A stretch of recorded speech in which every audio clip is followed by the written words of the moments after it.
what I'd like for you to punch in is an answer to this question.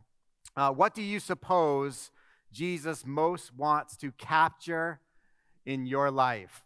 Now, we can't moderate this, so please keep things decently and in order. All right. Words are going to flash up on the screen as people are submitting their things. We won't know exactly who is who, so you can feel free to live in your anonymity. But what do you suppose Jesus most wants to capture in your life? Maybe we ask it this way. What do you suppose is one of the most difficult and even painful places for us to invite Jesus into? If we have this feeling that Jesus is one that can really make a difference in various areas of our lives, what might seem like the hardest place where he can actually make a difference? Or what do you suppose is the most hopeless part of us? All right, we got any, so time, emotional, my health, obedience, spiritual fear, finances, school, faith, physical. Wow, time is pretty popular. Everything. All right, there we go. Everything. It's all a disaster. Obedience. What else? Our deepest thoughts, our attention, serving. What does Jesus most want to capture in our lives? My purpose, worry, anxiety, fear, growth, consistency. All right, very good. Marriage, devotion. All right. So precisely kind of what I'm looking for that I want to talk about this morning is related to so many of those things. I don't see that anybody specifically put the word there. But what I want to talk about this morning is our desires. We have all kinds of desires. There are desires that we're okay with having. There are desires that we wish we didn't have, or that are what we might describe as unwanted desires. There are desires that we struggle with. There are desires that will often amount to like a temptation to sin. The reality is that this thing, that we might call what I want, right? Another way of sort of putting out for desire, like what I want is an absolutely incredibly powerful force in my life. And so I think one of the questions we want to look at is it the most powerful? Does our desire essentially have this precedence, this kind of first place in our lives where it becomes a more powerful force than maybe something else that is better? So if you have your Bibles, we're going to look at 1 Corinthians chapter 6. We're going to finish up this chapter this morning. Some of the verses I'm not going to read. You can do that. But I want to start in verse 12, just read a few verses here and talk a little bit about what Paul wants for us to understand regarding our desires. 1 Corinthians chapter 6 and verse 12, Paul says, "Everything is permissible for me, but not everything is beneficial. Everything is permissible for me, but I will not be mastered by anything. Food is for the stomach, and the stomach for food, and God will do away with both of them. However, the body is not for sexual immorality, but for the Lord, and the Lord for the body. God raised up the Lord, and will also raise us up by his power." So what's going on here is, and this is sort of commonly understood to be the case, that when Paul says everything is permissible for me, some of your Bibles might have that statement in quotation marks. And the reason is because interpreters are largely in agreement that this amounted to something like a slogan. So what Paul is actually doing is he is quoting the Corinthian church on one of their popular sayings, one of the things that really had come to define the culture of who they were, right? So he says, in essence, you say everything is permissible for me. We have to understand that the first converts to Christianity were largely Jewish people. And Jewish people couldn't have imagined that the ceremonial laws and the regulations and all the laws that they followed as Jewish people wouldn't still apply as they became followers of Jesus Christ. It was expected that everything that made you a good Jew, whether it was the kosher laws, ceremonial laws, or even this, what amounted to a pretty overbearing and very complicated religious system that few people could live up to or few people could even understand, it was thought that all of those things would be brought into this sort of new way of understanding ourselves as Christians, as followers of Jesus. Over time, though, word kind of got out that people were becoming Christians and were experiencing a move of God in their lives, and yet they weren't doing all of the Jewish things that the Jews thought you had to do in order to also be a good Christian. And so, word got out that we are essentially free from this, what again had amounted to be a pretty overbearing religious system.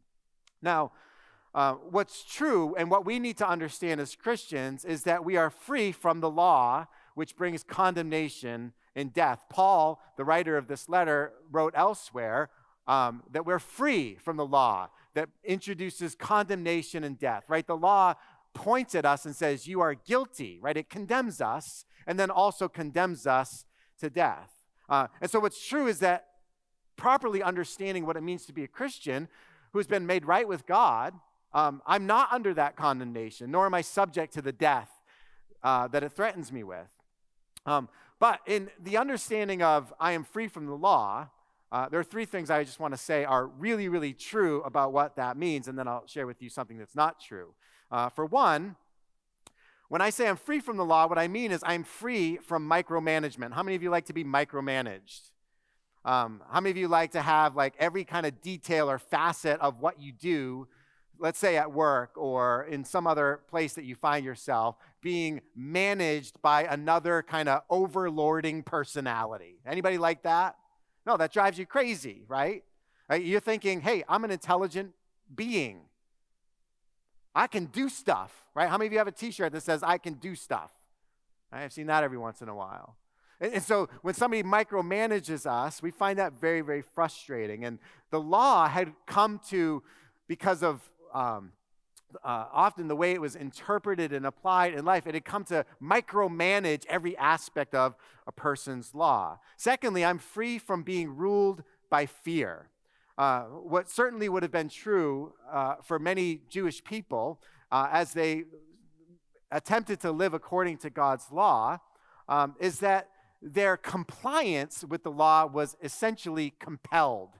The law stood over them with all of its rules and regulations, and it was a kind of authority in their lives that they had to follow, or else they would be punished, right? So there was always this threat of punishment looming for disobedience. And the law, besides that, it didn't have any regard for a person's desires. It didn't have any regard for what a person wanted or what a person experienced in the way of desire. Neither did the law do anything to help us. Like it didn't promote a better kind of internal desire within us, and it didn't offer any help. And so one of the beautiful benefits of being free from the law is we're free from being ruled by this fear.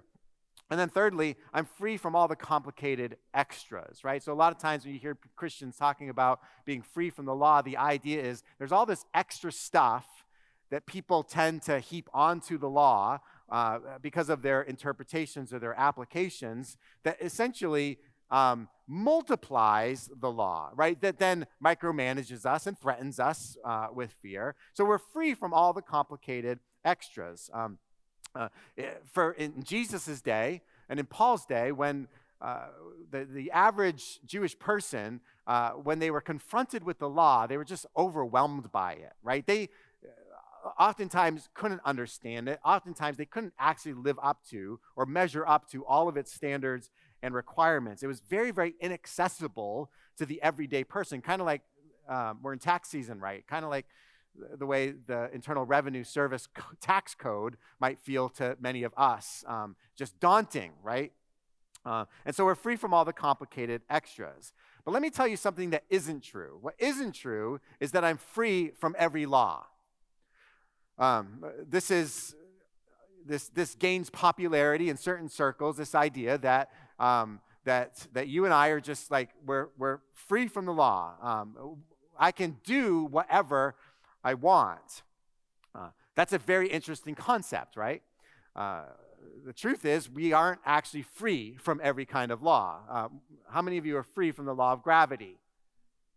No, of course we're not, right? Like, now, we can defy gravity, right? I can get into an airplane, and for a moment, I can defy gravity, but I can't act as if I am not subject to the law of gravity and prove it by jumping off a building, because I'll find out very quickly I'm not actually free from that law. So the Corinthians, they had this slogan, everything is permissible. And they twisted the meaning of that, right? So there's something true within that slogan. Again, the idea of what it means to be free from the law, but they twisted the meaning of it. They essentially came to believe that they were free to do as they wished. Whatever it is that they desired, whatever it is that they wanted, they were free to do. What they didn't realize, though, is that true freedom isn't defined by an absolute lack of restrictions. A lot of times that's the way we look at freedom.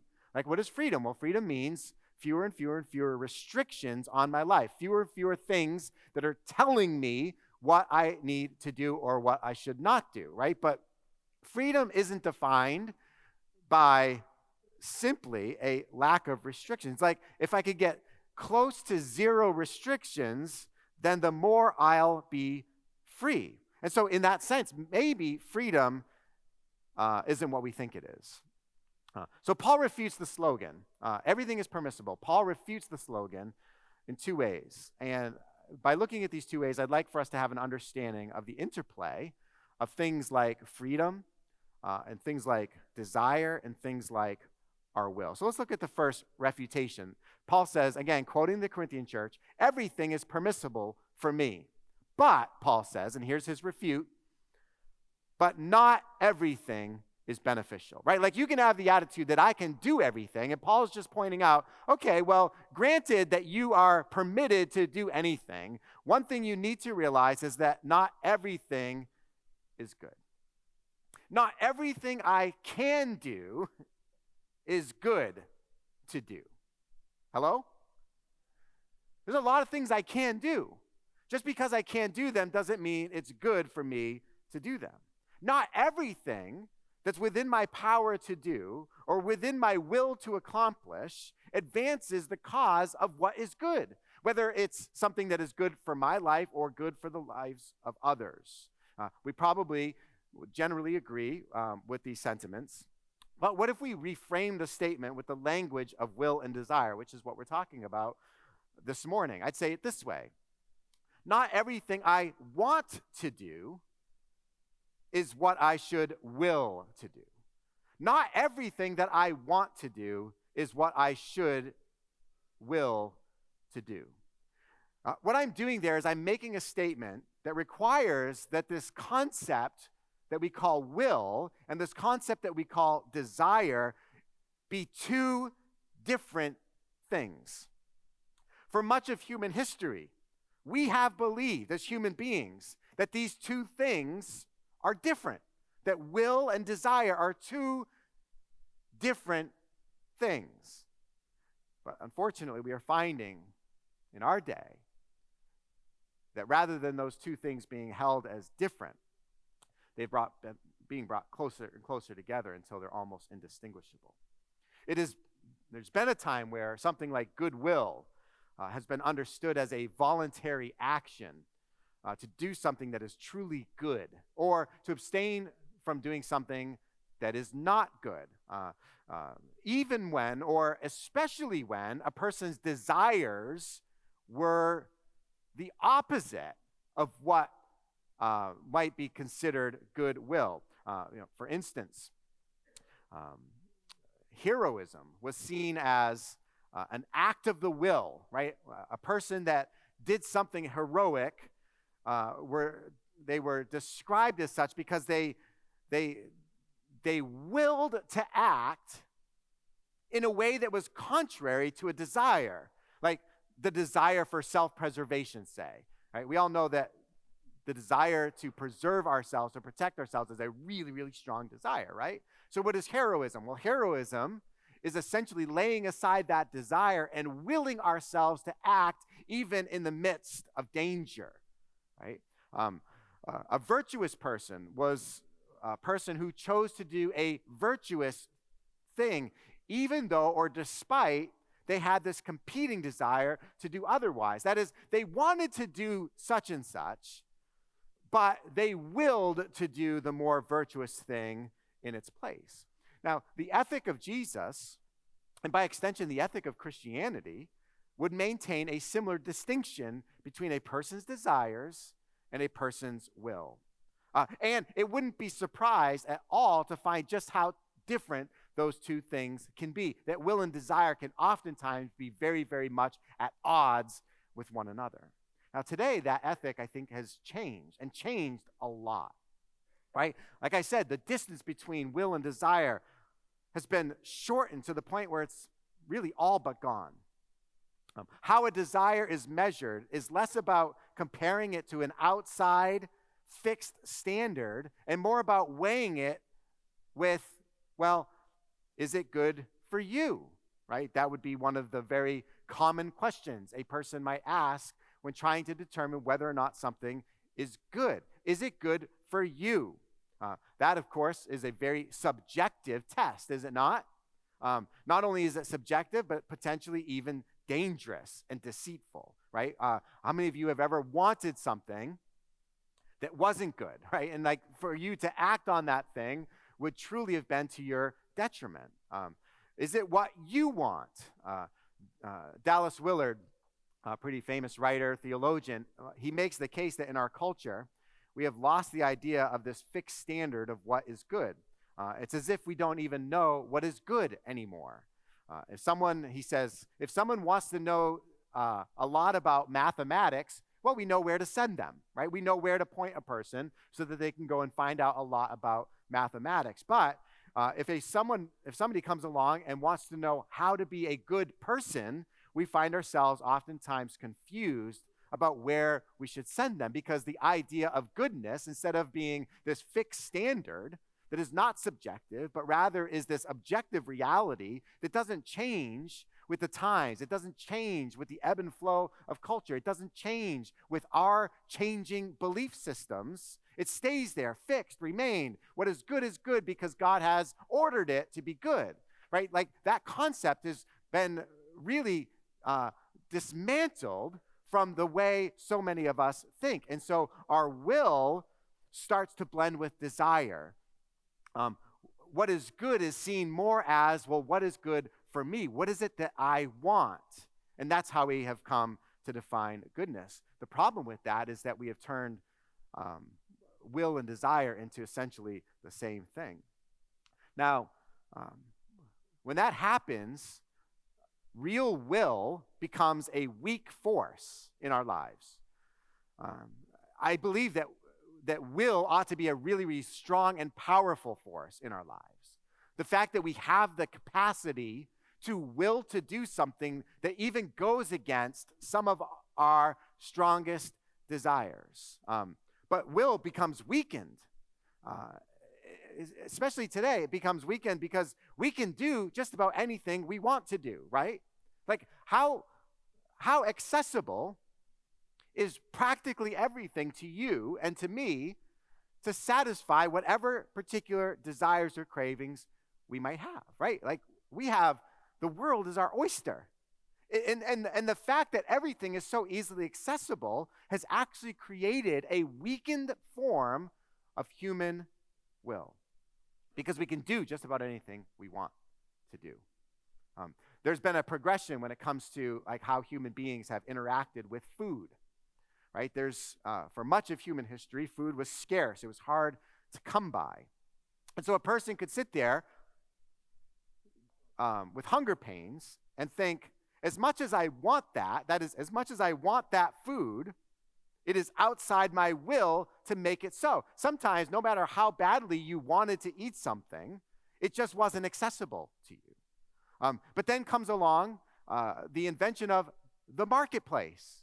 And the marketplace, it brings together all kinds of food that it makes available for a community. And so now that food becomes more accessible. And so when I want something, I can go to the market and I can get it.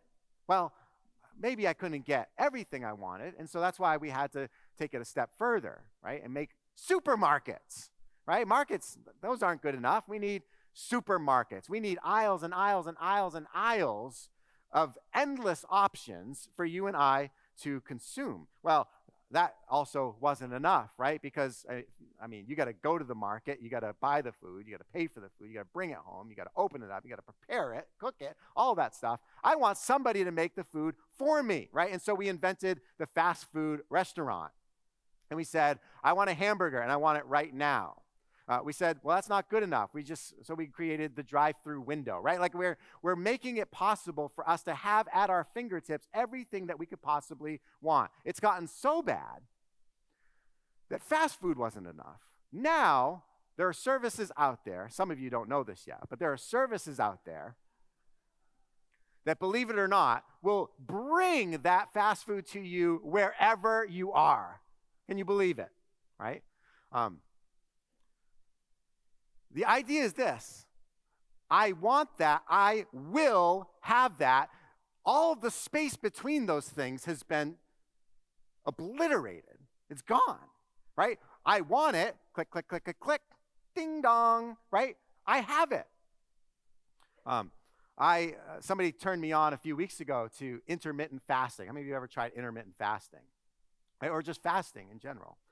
And I realized something in doing that, right? It reminded me of the difference between what I can do and what I will do, right? There are periods of time in the day where I want to eat. I love eating. And then, if I'm committed to this thing, then my will has to override that desire and say, no, that's not for now, right?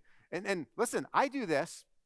You come to my office, right? I in my chair, up and to the right, I have a cabinet, a store full of all kinds of candy and nuts and snacks, right? They're all just sitting there. Some of them is sitting there for months, right? Because of this thing I'm trying to do. And so again, it just reminded me there's supposed to be a distance between will and desire. Technology has also just totally messed with our will. All the screens that are in front of us, the blazing fast internet, right? It used to be when you wanted to know something, you had to drive or ride your bike to the library, and you had to go and look at microfiche, right, to discover the answer for something, right? Some of you don't know what that is, but that's okay. Now we just have, like, the internet is fast and just getting faster and faster, and yet never fast enough. Or there's television programming. And so what we're saying is, I want something to entertain me, and I will have that. A couple clicks with the remote, and boom, there it is, right? And now I am being entertained. The problem is, because of that, I'm never alone with my thoughts. I'm never in a place where I can think deeper things.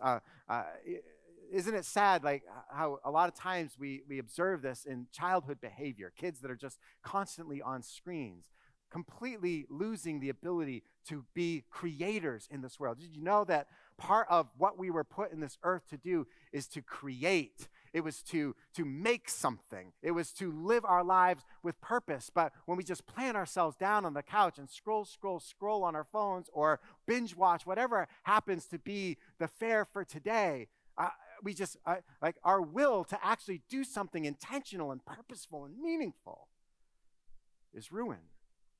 Our relationships are suffering. We have a desire to be in relationship with other people.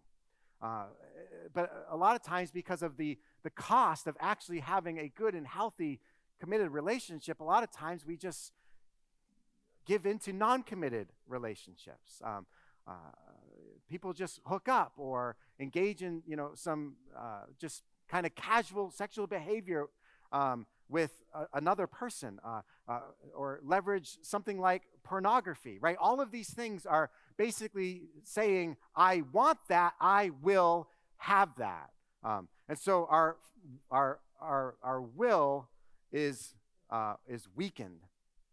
We give in to our desires with the reasoning, well, I can't help it. In other words, I can't be expected to will what I don't want. There's something that I want, and therefore something that I must will to be. It's almost like our desires have predetermined our choices, right? And this has just gotten wildly out of control. The so-called progress in modern psychology and expressive individualism, it provides us a new kind of morality. The way we evaluate things morally, instead of up against the fixed standard that never changes, now we say, well, what do you think is good? What is it that you want? And then we go on to tell a person that we are asking that question to be careful not to suppress whatever desires or inclinations that they may have, right? The very act of suppressing those desires will just ultimately amount to repressive behavior, which is considered to be very, very unhealthy, right? And so is that, in fact, what's going on there? Are we just becoming victims of repression, which of course is not good, or are we trying to maintain a distinction between our will and our desire, right?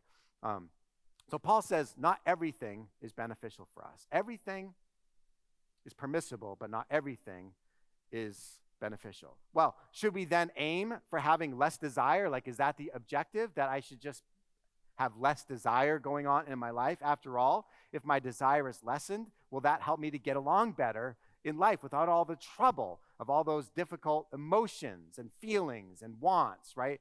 Many of which go unmet. Well, let me tell you, that is precisely the opposite of what God wants for us. God does not want for us to become less desirous as beings. God created us with desire. He loves the fact that we have a capacity for desire. Neither is God afraid of our desires. He doesn't want us to become people of less desire, but rather people of truly deep and passionate desire. When it comes to my own desires, then, the fact that a desire might exist does not mean that it is good for me to fulfill it. What I need to do is I need to find the good that is outside of myself, which I find in God and God's law.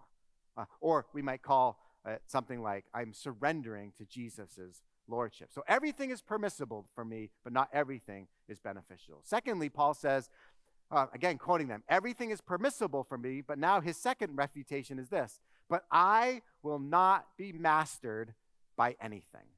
That is, I will not be brought under the authority and power of any of those things that I desire, right? Now, this is a really, really important thing for us to understand spiritually. And that is, we all fall under the authority of something or someone. We all do. Like, some of you are thinking here, no, not me. I am autonomous. I am a free agent. I do what I want. I get what I want. I go where I want. Right? No. Every single one of us exists under the authority of something or someone. The question we have to face is, well, what or who is it? The Corinthian church, they thought they were free to do whatever pleased them without any boundaries or restraints. They would have seen the boundaries or restraints as oppressive. But Paul is hinting here at an even worse prison than the one they had before they were in Christ. They could think that we are free to do some particular thing, but it is that thought that can be the very thing that imprisons us. Imagine, so Paul uses this as an example. I just want you to imagine a religion that was so free, right? The boundaries were pushed out so far that participating in prostitution were allowed, right? That's the direction that Paul takes this thing if you read on in these verses. Right? Imagine if you were subscribed to a religion where the moral boundaries were pushed so far that it was acceptable for people to engage in prostitution. Imagine that. Um, those people might say something like, we are so free. Look at us. Right? I mean, I don't know what the size of that congregation is, right? But I mean, we are so free. But then Paul, he takes that and he shows them that the very thing that they think represents their freedom, it actually shows them just how much they are enslaved. He says, for you have joined yourself to the prostitute. This is what you've done. You have become one with her. Right? Of course, like he's speaking largely to men, but this applies in both directions. So you have, by taking that person, you have made yourself one with that person, and now she owns you. That's what Paul's saying. There very easily could have been this way of thinking that says a person could just shrug off an encounter like what is described here. Just shrug it off as, hey, well, that's something that my body did. That's not really something that I did. But Paul says you actually tied yourself spiritually to that encounter, because in Paul's theology, the body and the soul can't be separated from one another. This is what makes so many of our conversations today very, very difficult. The idea that the human being can be compartmentalized between his or her soul and his or her body, as if the two aren't necessarily connected. The truth is, though, what is done in one impacts the other. Regardless of what you may think, what is done in one impacts the other. That's the point of why Paul says, you have made yourself one with her, and now she owns you. She has become your master. You belong to her, right? You think you're free, but you're actually a slave. Also, when we start to think that all desire is permittable, then we lose the ability to desire. Right? When we start thinking that like everything is available to us and there is an infinite number of options from which we can pick or choose depending on our own particular fancy, what ends up happening, and this is the really, really sad state of affair for such a person that is given into this kind of notion, we lose the ability to desire. That desire that God says is good, that desire that God says is beautiful, that desire that God created for us to experience and flourish in, that desire that in its primary purpose brings us into the presence of God. It drives us to God. You wonder what all our desires are about. Let me just kind of short circuit the end of the message here. It's to drive us to God. But we actually lose the ability to desire. We end up with desire dysfunction. We don't actually know what to do when we are presented with every possibility or with endless options. You know who knows this? Car salesmen.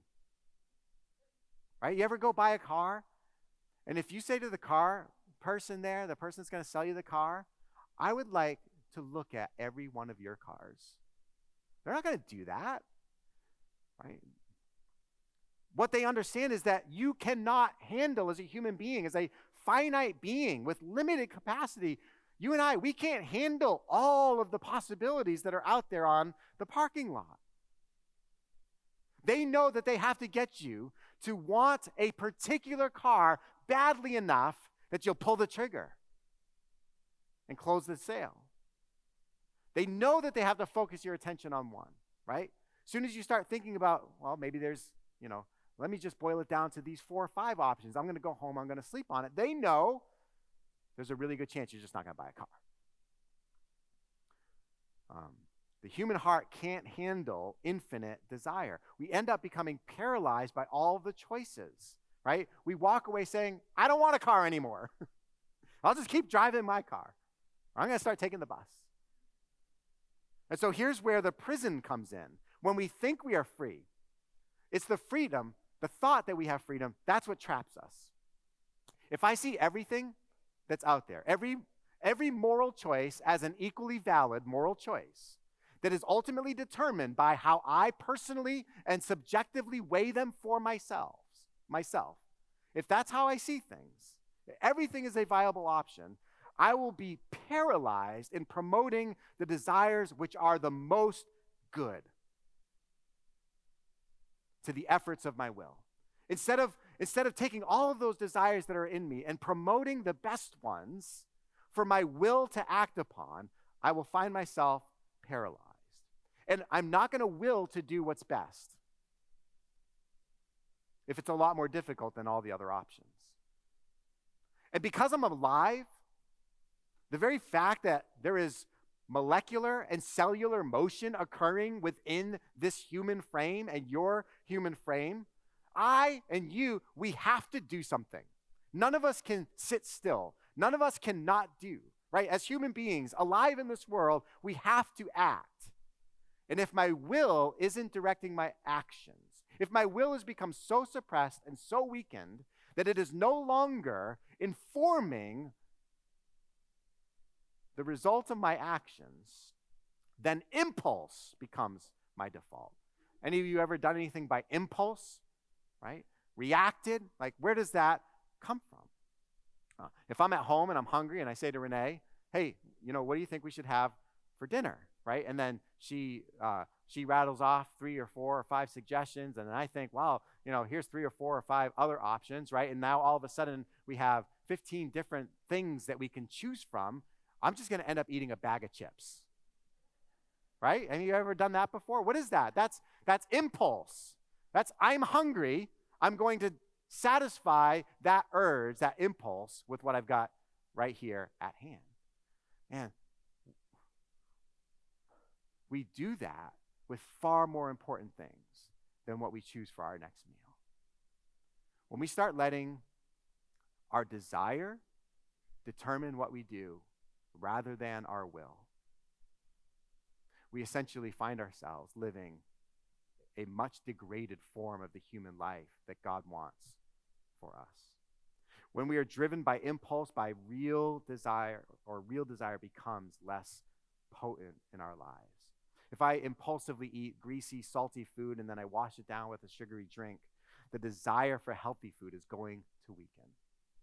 If I impulsively satisfy the need for sexual gratification, the desire for relationship is going to weaken. If I impulsively satisfy the need for entertainment by scrolling social media, binge watching a TV show, the desire to create things, the desire to live with real purpose will weaken. If I impulsively one click on Amazon and a few moments later a box arrives on my doorstep, the ability for me to live with contentment when all my wants are not fulfilled will be weakened. And so Paul says, food is for the stomach and the stomach for food, and God will do away with both of them. However, the body is not for sexual immorality, but for the Lord, and the Lord for the body. This amounts to another slogan: food is for the stomach and the stomach for food, right? And so this slogan came to mean something like, we can eat and drink whatever we please. We're not under some particular law that tells us what we could eat or not eat, like the kosher laws that the Jewish people would have followed. Apparently, they took this slogan, though, and they brought it into the areas of sexual expression. And so they basically were able to justify any illicit sexual encounter with, and so the body is for sex, and sex is for the body. And so where Paul would agree with the first, that is, yeah, you can eat and drink whatever you want, right? Like there's no moral code that regulates what we eat or drink. However, the idea that also applies to other areas of our lives doesn't follow, right? Because he says food and the stomach are both for this time and for this place, right? They're of no eternal consequence. Your body, however, though, your body, my body is not destined for destruction. Your body and my body is destined for resurrection. And so what we do with our bodies does actually matter. We can't separate between how I see myself and like separate that from like who I am in body, soul, and spirit. Right? We moderns, we are growing more likely to see ourselves as merely our minds and our consciousness, our soul, if you will. We have developed a very low view of the body, as if the body really isn't part of us and therefore it doesn't matter. A person's identity is defined by their personality, by their wants and their desires, their minds, and their sense of self. And so the body becomes irrelevant. And what we do with our bodies adopts some of this irrelevance along with it, right? The idea is, well, you can do whatever you want with your body because the body doesn't matter. What you are or who you are as a person is what matters. How you see yourself is what matters. But again, the truth is our bodies are not, in fact, irrelevant, right? This is not a Christian view of the material world that God created and that God put us in. I am not merely my soul. Rather, I am my soul in my body. We are embodied beings where the body is an intrinsic part of who we are. Take an example from what we know about people who experience trauma, right? For people that experience trauma, their bodies tell a story, right? Trauma doesn't just purely exist in the mind or in memories. Our bodies hold what trauma we have walked through. I don't just feel something in my mind and my emotions or recollect something in my memories. Rather, we might say, I can feel this in my bones. And so Paul's point is that we are actually free from absolute moral restrictions on what we eat and drink. In chapter 8, we'll talk about how there are some, how a love and respect for other people might modify what we eat and what we drink, like the freedom that we have in that. But that freedom can't be brought over and applied to the appetites of more consequence, like sexual appetites. The body isn't destined for destruction, but for resurrection, and so it deserves to be managed accordingly. We often we treat the body as disposable because we live in a disposable world, right? We purposely don't build things to last forever anymore. I'll bet you years ago when you walked into a store to buy something and there was a salesperson there, that person would say, hey, this thing is a tank. This is the last one you'll ever have to buy.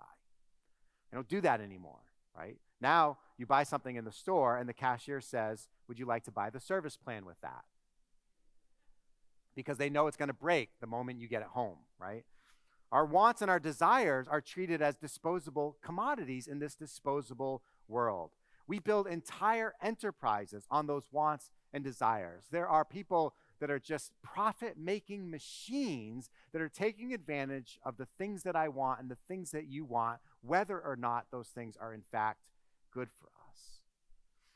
It used to be that desire played a key role in forming us as people, like in making us into something, right? The desires that we held, the desires that we often held in tension, the desires that we often held with an inability to actually will those things to be done, they formed us. They made us into substantial people.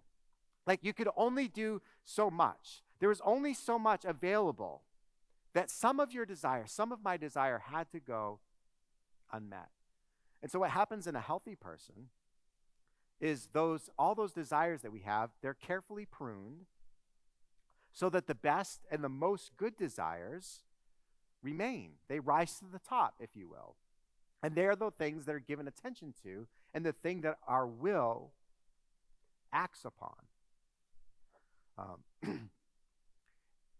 This is why Paul commands in verse 18. He says, flee sexual immorality, right? Don't you know that your body is a temple of the Holy Spirit who is in you, who you have from God? You are not your own. You were bought with a price. So glorify God in your body. We have to come to understand that there is incredible beauty that can be found in all the desires that go unmet in our lives.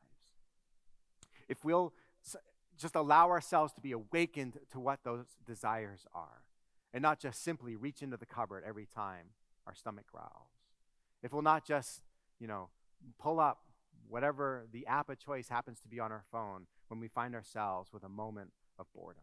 If we don't just constantly feed those urges, those impulses in our lives, then perhaps we can be reawakened to see the distinction between our desires and our will. Like I said a while ago, our unmet desires, what they'll do is they will tend to steer us towards something outside of us. You read through the stories of so many people in the Bible. You read through the stories of so many Christians who have gone on before us. Many of those stories are just full of unmet desire, wishes for something that never came to be, hopes that something might be different from the way it was, that oftentimes went unfulfilled. And what happened in the cases of countless people who walked closely with God and said, I am not going to let my desire and my will become the same thing. I am going to will what is good. I'm going to understand that some of the desires, good desires even, that I have in my life will go unmet. I'm not going to shortcut so that I can meet that desire with a second best option. Rather, I'm going to live with that desire as being unmet. And what happened for people who were committed to that way of living, God became a destination for those desires. Hope in God, belief in God became food and fuel for those best desires to be held in longing anticipation. You know, we rob ourselves of some of the best things for us when we impulsively allow our desires to be met instead of allowing those unmet desires to drive us toward God, toward God's love, and toward God's faithfulness. I love what C.S. Lewis said in one of his books, essentially this. He said, when a Christian is suddenly awakened to a deep spiritual thought, the devil's best play is to remind him it's time for lunch. As the man goes to feed his belly, he will quickly forget the important thing that had moments before captured his attention. I'm going to invite the band to come, and we're just going to close out our time this morning with a few moments of worship, of reflection, and of prayer.